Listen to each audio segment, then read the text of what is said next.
Common ಆಗಿ ನಾವು ಜಿಮ್ಮಿಗೆಲ್ಲ ಯಾವುದಕ್ಕಾಗಿ ಹೋಗ್ತೀವಿ? For motivation, discipline, in case love failure ಇದೆಲ್ಲ ಆಗಿದ್ರೆ ನಾವು ಮೋಟಿವೇಶನ್ ಮಾಡೋದಕ್ಕಾಗಿ ನಾವು ಜಿಮ್ಮಿಗೆ ಹೋಗ್ತೇವೆ. ಆದರೆ ಕನ್ಸಿಸ್ಟೆನ್ಸಿ, ಡಿಸಿಪ್ಲಿನ್, ಸೆಲ್ಫ್ ಮೋಟಿವೇಶನ್, ತನ್ನ ಬಾಡಿಯನ್ನು ಫಿಟ್ನೆಸ್ ಆಗಿ ಇಟ್ಕೊಂಡಿದ್ದ ಒಂದು ಯುವಕ ತನ್ನ 26ನೇ ವಯಸ್ಸಿನಲ್ಲಿ ಬ್ಯಾಂಗ್ಳೂರಲ್ಲಿ ಬಂದ್ಬಿಟ್ಟು ಆತ್ಮಹತ್ಯೆ ಮಾಡಿಕೊಂಡು ಸಾಯ್ತಾನೆ. But why? Reason is simple: love. Yes guys, Kiran ಎನ್ನುವ 26ನೇ ವಯಸ್ಸಿನ ಯುವಕ ತನ್ನ ಗರ್ಲ್ ಫ್ರೆಂಡ್, ಹತ್ತಿರ 3 ವರ್ಷ ಪ್ರೀತಿಸ್ತಿದ್ದ ತನ್ನ ಗರ್ಲ್ ಫ್ರೆಂಡ್ ಬಂದ್ಬಿಟ್ಟು ಬೇರೆಯವರನ್ನು ಮದುವೆ ಆಗ್ತಾರೆ, ನನ್ನನ್ನು ಬಿಟ್ಟು ಹೋಗ್ತಾರೆ ಎನ್ನುವ ಒಂದು ರೀಸನ್ಗಾಗಿ ಆತ್ಮಹತ್ಯೆ ಮಾಡಿಕೊಂಡು ಸಾಯ್ತಾನೆ. This is one suicide case ಆಗಿದ್ರು. ನನ್ನನ್ನು ಯಾಕೆ ಈ ವಿಡಿಯೋ ಮಾಡ್ಬೇಕಾಗಿ ಮೋಟಿವ್ ಮಾಡಿತ್ತಂದ್ರೆ, ನಮ್ಮ ಪ್ರಕಾರ ಮೋಸ್ಟ್ ಆಫ್ ದ ಬಾಯ್ಸ್ ಯಾರೇ ಆಗಿದ್ರು ತನ್ನ ರಿಲೇಶನ್ಶಿಪ್ ಅಲ್ಲಿ ಬ್ರೇಕಪ್ ಆದ್ರೆ ಫಸ್ಟ್ ಹೋಗುದು ಜಿಮ್ಮಿಗೆ. ಬಿಕಾಸ್ ನಮ್ಮನ್ನು ಸೆಲ್ಫ್ ಮೋಟಿವೇಟ್ ಮಾಡಬೇಕು, ನಾವು ಸ್ಟ್ರಾಂಗ್ ಆಗಬೇಕು, ಸೊ ಅದನ್ನ ಮರಿಬೇಕು, ಮೂವ್ ಆನ್ ಆಗ್ಬೇಕಂತ ಒಂದು ಜಿಮ್ಮಿಗೆ ನಾವು ಬಂದ್ಬಿಟ್ಟು ಸೇರ್ತೇವೆ. ಆದ್ರೆ ಆಲ್ರೆಡಿ ಜಿಮ್ಮಿಗೆ ಹೋಗ್ತಿದ್ದವರು consistency, discipline, body building competition ಅಲ್ಲಿ ಎಲ್ಲ ಪಾರ್ಟಿಸಿಪೇಟ್ ಮಾಡ್ತಿದ್ದವರು ಅಂಡ್ ಜಿಮ್ ಟ್ರೈನರ್ ಆಗಿದ್ದವರು, ಇವರ ಮೈಂಡ್ ಸೆಟ್ಟಿಗೂ, ಒಂದು ಡಿಸಿಪ್ಲಿನ್ ಆಗಿ ವರ್ಕ್ ಮಾಡ್ತಿರುವ ಇವರ ಮೈಂಡ್ ಸೆಟ್ಟಿಗೂ ಜಸ್ಟ್ ಒಂದು ಲವ್, ಅವಳೇ ಎಲ್ಲ, ಎಂತ ಸಹ ಕನ್ಸಿಸ್ಟೆನ್ಸಿ ಇಲ್ಲದೆ, ಡಿಸಿಪ್ಲಿನ್ ಇಲ್ಲದೆ, ಲವ್ವಿನ ಬಗ್ಗೆ ಮಾತ್ರ ನಾರ್ಮಲ್ ಪೀಪಲ್, ಅವರ ಮೈಂಡ್ ಸೆಟ್ಗೆ ಇವರ ಮೈಂಡ್ ಸೆಟ್ಗೂ ತುಂಬಾ ಡಿಫ್ರೆನ್ಸ್ ಇದೆ. ಈ ಸ್ಟೋರಿಯಲ್ಲಿ ಬರುವವರನ್ನು ನೋಡಿದ್ರೆ ಆಲ್ರೆಡಿ ಜಿಮ್ ಟ್ರೈನರ್ ಆಗಿದ್ದು, ಬೇರೆಯವರನ್ನು ಮೋಟಿವೇಟ್ ಮಾಡ್ತಾ ಅಂಡ್ ಬಾಡಿ ಬಿಲ್ಡಿಂಗ್ ಕಾಂಪಿಟೇಷನ್ ಅಲ್ಲಿ ಎಲ್ಲ ಪಾರ್ಟಿಸಿಪೇಟ್ ಮಾಡಿ ಒಂದು ಸ್ಟ್ರಾಂಗ್ ಆಗಿ, ಕನ್ಸಿಸ್ಟೆಂಟ್ ಆಗಿ, ಡಿಸಿಪ್ಲಿನ್ ಆಗಿದ್ದ ಇವರು ಹೇಗೆ ಸುಸೈಡ್ ಮಾಡ್ಕೊಂಡು? ಹಾಗಾದ್ರೆ ಲವ್ ಫೇಲಿಯರ್, ಬ್ರೇಕಪ್ ಅನ್ನೋದು ಒಂದು ಮನುಷ್ಯನಿಗೆ ಎಷ್ಟು ಎಫೆಕ್ಟ್ ಮಾಡ್ತದೆ ಅನ್ನುವ ಬಗ್ಗೆ ಈ ವಿಡಿಯೋದಲ್ಲಿ ನಾವು ನೋಡ್ತಾ ಹೋಗುವ. Let's get started. Hello everyone, welcome to our YouTube channel. Kiran ಯಾರು ಅಂದ್ರೆ 26 ವಯಸ್ಸಿರುವ ಒಬ್ಬ ಯುವಕ, ಬ್ಯಾಂಗ್ಳೂರಲ್ಲಿ ಜಿಮ್ ಟ್ರೈನರ್ ಆಗಿ ಅಂಡ್ ಬಾಡಿ ಬಿಲ್ಡಿಂಗ್ ಕಾಂಪಿಟೇಷನ್ ಅಲ್ಲಿ ಎಲ್ಲ ಪಾರ್ಟಿಸಿಪೇಟ್ ಮಾಡ್ತಿದ್ದವ. ಎಲ್ಲಿದ್ರು ಅಂದ್ರೆ ಗೆಳೆಯರ ಬಳಗ ಲೇಔಟ್, ಮಹಾಲಕ್ಷ್ಮಿ ಲೇಔಟ್, ಬ್ಯಾಂಗ್ಳೂರಲ್ಲಿ ಇದ್ದವರು. ಆಕ್ಟಿವ್ಲಿ ಬಾಡಿ ಬಿಲ್ಡಿಂಗ್ ಮಾಡ್ತಾ, ಜಿಮ್ ಟ್ರೈನರ್ ಆಗಿ ಕೆಲಸ ಮಾಡ್ತಾ, ತನ್ನ ಫ್ಯಾಮಿಲಿಯನ್ನು ಒಂದು ಲೀಡ್ ಮಾಡ್ತಿದ್ದ ಒಬ್ಬ ಯುವಕ. ಅಕಾರ್ಡಿಂಗ್ ಟು ಅವರ ಸಿಸ್ಟರ್ ಹೇಳುವ ಪ್ರಕಾರ, ಬ್ರೇವ್ ಇದ್ದ, ಸ್ಟ್ರಾಂಗ್ ಆಗಿದ್ದ, ಒಂದು ಡಿಸಿಪ್ಲಿನ್ ಆಗಿದ್ದ, ತನ್ನ ಡ್ರೀಮ್ ನ ಕಡೆಗೆ ಓಡುತ್ತಿದ್ದ ಒಬ್ಬ Young, just 26 years old Young man. ಈಗ ಅವರ ರಿಲೇಶನ್ಶಿಪ್ ವಿಷಯ ಬರೋದಾದ್ರೆ, ಕಿರಣ್ ಅವರು ಲಾಸ್ಟ್ ಅವರು ಒಂದು ಹತ್ತಿರ 3 ವರ್ಷ ಒಂದು ಹುಡುಗಿಯ ಜೊತೆ ರಿಲೇಶನ್ಶಿಪ್ ಅಲ್ಲಿ ಇದ್ದಾರೆ. ಆ ಹುಡುಗಿ ಬಂದ್ಬಿಟ್ಟು ನೋಡಿದ್ರೆ ಈ ಕಿರಣ್ ಅವರಿಗಿಂತ 2 ಇಯರ್ಸ್ ದೊಡ್ಡವರು. ಇವರಿಗಿಂತ 2 ವರ್ಷ ದೊಡ್ಡದಾದ ಹುಡುಗಿಯನ್ನು ಲವ್ ಮಾಡಿದ್ದಾರೆ ಅಂಡ್ ರಿಲೇಶನ್ಶಿಪ್ ಅಲ್ಲಿ ಇಬ್ಬರು ಇದ್ದಾರೆ. ಎಟ್ ಒನ್ ಪಾಯಿಂಟ್ ಕಿರಣ್ ಅವರು ಆ ಹುಡುಗಿಯನ್ನು ಮದುವೆ ಆಗುವ ಇಂಟೆನ್ಷನ್ ಇದ್ದ ಅವರು ಪ್ರೀತಿಸ್ತಿದ್ದ, ಲವ್ ಮಾಡ್ತಿದ್ದ ಆ ಹುಡುಗಿಯನ್ನು ಬಂದ್ಬಿಟ್ಟು ಫ್ಯಾಮಿಲಿಗೆ ಬಂದು ಇಂಟ್ರೊಡ್ಯೂಸ್ ಮಾಡ್ಲಿಕ್ಕೆ ಕರ್ಕೊಂಡು ಬರ್ತಾರೆ. ಅಂಡ್ ಕರ್ಕೊಂಡು ಬಂದ್ಬಿಟ್ಟು ಫ್ಯಾಮಿಲಿಗೆ ಅಂಡ್ ಫ್ರೆಂಡ್ಸ್ಗೆ ಎಲ್ಲರಿಗೆ ಸಹ ಇಂಟ್ರೊಡ್ಯೂಸ್ ಮಾಡ್ತಾರೆ. ಅಂಡ್ ಫ್ಯಾಮಿಲಿ ಅವರು ಸಹ ಅವರ ಮದುವೆಗೆ ಓಕೆ ಹೇಳ್ತಾರೆ. 2 ವರ್ಷ ದೊಡ್ಡವರಿದ್ರೆ ಸಹ ಪರವಾಗಿಲ್ಲ ಅಂತ ಮದುವೆಗೆ ಬಂದ್ಬಿಟ್ಟು ಓಕೆ ಹೇಳ್ತಾರೆ. ಅಂಟಿಲ್ ಕಿರಣ್ ಅವರಿಗೆ ಅವರ ಅಣ್ಣ, ಎಲ್ಡರ್ ಬ್ರದರ್ ಇದ್ದಾರೆ, ಸೊ ಅವರ ಮದುವೆ ಆಗುವ ತನಕ ಇವರಿಗೆ ವೆಯ್ಟ್ ಮಾಡ್ಲಿಕ್ಕೆ ಹೇಳ್ತಾರೆ. ಸೊ ನೆಕ್ಸ್ಟ್ ಬಂದು ಇವರ ಮದುವೆಗೆ ಎಲ್ಲರೂ ಸಹ ಅಗ್ರಿ ಮಾಡ್ತಾರೆ.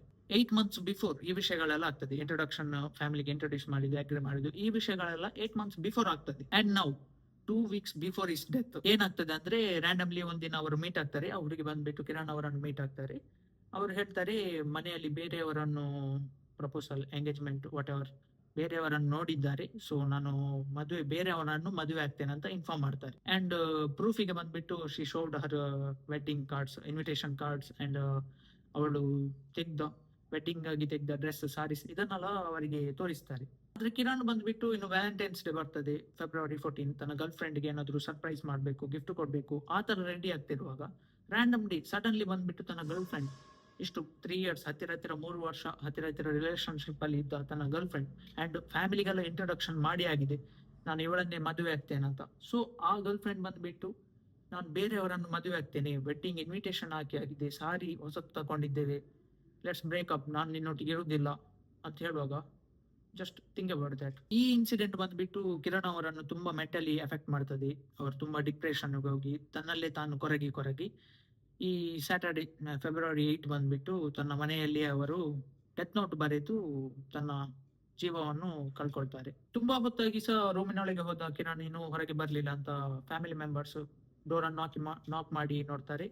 ಸೊ ಬರ್ಲಿಲ್ಲ, ಎಂತ ರೆಸ್ಪಾಂಡ್ ಇಲ್ಲ. ಸೊ ಡೋರ್ ಅನ್ನು ಫೋರ್ಸ್ ಮಾಡಿ ಓಪನ್ ಮಾಡಿ ನೋಡಿದಾಗ ನೇಣು ಬಿಗಿದ ಸ್ಥಿತಿಯಲ್ಲಿದ್ದಾರೆ. ಆಗ್ಲೇ ಕೂಡಲೇ ವಿಕ್ಟೋರಿಯಾ ಹಾಸ್ಪಿಟಲ್ಗೆ ಕರ್ಕೊಂಡು ಹೋಗ್ತಾರೆ ಅಂಡ್ ಡಾಕ್ಟರ್ಸ್ ಹೇಳ್ತಾರೆ ಆಲ್ರೆಡಿ ಜೀವ ಹೋಗಿದೆ already. So next post mortem report ಎಕ್ಸಾಮಿನೇಷನ್ಗೆ ಬಾಡಿಯನ್ನು ಕಳಿಸ್ತಾರೆ. ಅಂಡ್ ಈ ಸೂಸೈಡ್ ಬಗ್ಗೆ ಪೊಲೀಸ್ ಕೇಸ್ ಫೈಲ್ ಆಗ್ತದೆ ಅಂಡ್ ಪೊಲೀಸ್ ಇನ್ವೆಸ್ಟಿಗೇಷನ್ ಅಲ್ಲಿ ಅವರ ರೂಮ್ ನಲ್ಲಿ ಬಂದ್ಬಿಟ್ಟು ಡೆತ್ ನೋಟ್ ಸಿಗ್ತದೆ. ಅದರಲ್ಲಿ ಬಂದು ಡೆತ್ ನೋಟ್ ನಲ್ಲಿ ಪ್ರಾಪರ್ ಆಗಿ ಲವ್ ಮಾಡ್ತಿದ್ದ ರಿಲೇಶನ್ಶಿಪ್ ಅಲ್ಲಿದ್ದ ಆ ಹುಡುಗಿಯ ಹೆಸರು ಅಂಡ್ ಹುಡುಗಿಯ ಡೀಟೇಲ್ಸ್ ಅಂಡ್ ಹುಡುಗಿಯ ತಾಯಿಯ ಡೀಟೇಲ್ಸ್ ಇವರೇ ನನ್ನ ಸಾವಿಗೆ ಬಂದ್ಬಿಟ್ಟು ಕಾರಣ ಅಂತ ಬರೆದು ಅಂಡ್ ಅವರ ಫೋನಿನ ಪಾಸ್ವರ್ಡ್ ಅನ್ನೆಲ್ಲ ಎಂಟರ್ ಮಾಡಿ ಡೆತ್ ನೋಟ್ ಅನ್ನು ಕಲೆಕ್ಟ್ ಮಾಡ್ತಾರೆ. ಪೊಲೀಸ್ ಅವ್ರು ಬಂದ್ಬಿಟ್ಟು ಕಲೆಕ್ಟ್ ಮಾಡ್ತಾರೆ. ಅಂಡ್ ಪೊಲೀಸ್ ಇನ್ವೆಸ್ಟಿಗೇಷನ್ ಅಲ್ಲಿ ಫ್ಯಾಮಿಲಿ ಅವರು ಎಂತ ಹೇಳ್ತಾರೆ ಅಂದ್ರೆ, ಕಿರಣ್ ಅವರ ಫ್ಯಾಮಿಲಿ ಅವರು ಬಂದ್ಬಿಟ್ಟು ಲಾಸ್ಟ್ 2 ವೀಕ್ಸ್ ಇಂದಾನೆ ತುಂಬಾ ಹುಡುಗಿಗೆ ಬೇರೆ ಮದುವೆ ಆಗ್ತದೆ, ಎಂಗೇಜ್ಮೆಂಟ್ ಆಗಿದೆ, ವಾಟ್ ಎವರ್, ಬೇರೆ ಮದುವೆ ಆಗ್ತಾಳ ಅಂತ ಗೊತ್ತಾದ್ಮೇಲೆ ತುಂಬಾ ಡಿಪ್ರೆಷನ್ ಅಲ್ಲಿದ್ದ, ಸರಿಯಾಗಿ ಮಾತಾಡ್ತಿಲ್ಲ. ಸೊ ಆ ತರ ಎಲ್ಲ ಹೇಳಿದ್ದಾರೆ. ಅಂಡ್ ತಾನು ಪ್ರೀತಿಸ್ತಿದ್ದ ಹುಡುಗಿಯ ಫ್ಯಾಮಿಲಿಯಲ್ಲಿ ಬಂದ್ಬಿಟ್ಟು ಲೋನ್ ಇಶ್ಯೂ, ಫೈನಾನ್ಷಿಯಲ್ ಆಗಿ ಎಲ್ಲ ಪ್ರಾಬ್ಲಮ್ ಇದ್ದಾಗ ತನ್ನ ಇಯರಿಂಗ್ಸ್, ಕಿರಣ್ ಅವರ ಇಯರಿಂಗ್ಸ್ ಎಲ್ಲ ಸೇಲ್ ಮಾಡಿ ಫೈನಾನ್ಷಿಯಲ್ ಆಗಿ ಎಲ್ಲ ತುಂಬಾ ಹೆಲ್ಪ್ ಮಾಡಿದ್ದಾರೆ ಅಂತ ಇವರ ಫ್ಯಾಮಿಲಿಯಲ್ಲಿ ಪೊಲೀಸ್ ಇನ್ವೆಸ್ಟಿಗೇಷನ್ ಅಲ್ಲಿ ರಿಪೋರ್ಟ್ ಆಗಿ ಹೇಳಿದ್ದಾರೆ. ಫೈನಲಿ ಫ್ಯಾಮಿಲಿ ಅವರು ಹೇಳ್ತಾರೆ ಆ ಹುಡುಗಿಯಿಂದನೇ ತನ್ನ ಮಗ, ತನ್ನ ಅಣ್ಣ, ತನ್ನ ಫ್ರೆಂಡ್ಸ್ ಏನೋ ಸೂಸೈಡ್ ಮಾಡಿ ಸತ್ತು ಹೋಗಿದ್ದಾನೆ ಅಂತ ರಿಪೋರ್ಟ್ ಮಾಡ್ತಾರೆ. ಅಂಡ್ ಪೊಲೀಸ್ ಇನ್ವೆಸ್ಟಿಗೇಷನ್ಸ್ ಸ್ಟಿಲ್ ಈಗ ಆಗ್ತಾ ಉಂಟು. ಬಟ್ ಸ್ಟಿಲ್ ಕಿರಣ್ ಮಾಡಿದ್ದು ದೊಡ್ಡ ತಪ್ಪು. ಸುಸೈಡ್ ಬಂದ್ಬಿಟ್ಟು ಒಂದು ಸೊಲ್ಯೂಷನ್ ಅಲ್ಲ. ಈ ವಿಷಯದಲ್ಲಿ ಬಂದ್ಬಿಟ್ಟು ನಮ್ಗೆ ಇನ್ನು ಏನ್ ಮಾಡ್ಲಿಕ್ಕೆ ಆಗಲ್ಲ, ಬಿಕಾಸ್ ಆಲ್ರೆಡಿ ಒಂದು ಜೀವ ಹೋಗಿ ಆಗಿದೆ. ಇನ್ನು ಆ ಜೀವವನ್ನು ನಮ್ಗೆ ತಕೊಂಡ್ ಬರ್ಲಿಕ್ಕೆ ಆಗುದಿಲ್ಲ. ಆದ್ರೆ ನಮ್ಗೆ ಈ ವಿಷಯವನ್ನು ಬೇಸ್ ಮಾಡಿ ನಮ್ಗೆ ಲರ್ನ್ ಮಾಡ್ಲಿಕ್ಕೆ ತುಂಬಾ ವಿಷಯ ಉಂಟು. ಜಿಮ್ ಟ್ರೈನರ್ ಆಗಿ ಕನ್ಸಿಸ್ಟೆನ್ಸಿ, ಡಿಸಿಪ್ಲಿನ್, ಒಬ್ಬರಿಗೆ ಬೇರೆಯವರಿಗೆ ಮೋಟಿವೇಶನ್ ಮಾಡ್ತಿದ್ದ ಕಿರಣ್ ಅವರಿಗೇನೆ ಲವ್ ಫೇಲಿಯರ್ ಅನ್ನೋದು ಅಷ್ಟು ಮೆಂಟಲಿ ಎಫೆಕ್ಟ್ ಮಾಡಿದ್ರೆ, ಇನ್ನೊಬ್ಬ ಬಂದ್ಬಿಟ್ಟು 24 hours ಲವ್ ಎವ್ರಿಥಿಂಗ್ ಆ ತರ ಥಿಂಕ್ ಮಾಡ್ತಿದ್ದ ಅವನಿಗೆ, ಅವರಿಗೆ ಬಂದ್ಬಿಟ್ಟು ಲವ್ ಫೇಲಿಯರ್ ಅನ್ನೋದು ಎಷ್ಟು ಎಫೆಕ್ಟ್ ಮಾಡ್ತದೆ. ಲವ್ ಇಸ್ ಇಂಪಾರ್ಟೆಂಟ್, ಆದ್ರೆ ಲವ್ ಲೈಫ್ ಅಲ್ಲ. ಫೈನ್, ಇನ್ ಕೇಸ್ ಯಾರಾದ್ರೂ ನಮ್ಮನ್ನು ಲವ್ ರಿಲೇಶನ್ಶಿಪ್ ಅಲ್ಲಿ ಬ್ರೇಕಪ್ ಆಗಿ ಬಿಟ್ಟು ಹೋದ್ರೆ ಫೈನ್, ಆಕ್ಸೆಪ್ಟ್ ಮಾಡಿ, ಬಿ ಸ್ಟ್ರಾಂಗ್. ಸುಸೈಡ್ ಮಾಡಿ ನಾವು ನಮ್ಮ ಜೀವವನ್ನು ತೆಗೆದುಕೊಳ್ಳಿಕ್ಕೆ ನಾವು 2-3 ಬದುಕು ನಾವು ಬಾಳುದಿಲ್ಲ. ಇರುವುದು ಒಂದೇ ಲೈಫ್. ಆ ಲೈಫ್ ಅನ್ನು ನಾವು ಬೆಳಿಗ್ಗೆ ನೈಟ್ ಎದ್ದು ಬೆಳಿಗ್ಗೆ ಹೇಳುವಾಗ ನೀವು ಲೈಫ್ ಆಗಿ ಡೈಲಿ ನೀವು ಲೈಫ್ ಆಗಿ ನಾವು ಬದುಕಬಹುದು. ಆದ್ರೆ ಸಾವು ಮಾತ್ರ ಒಂದೇ ಸಲ ಆಗೋದು.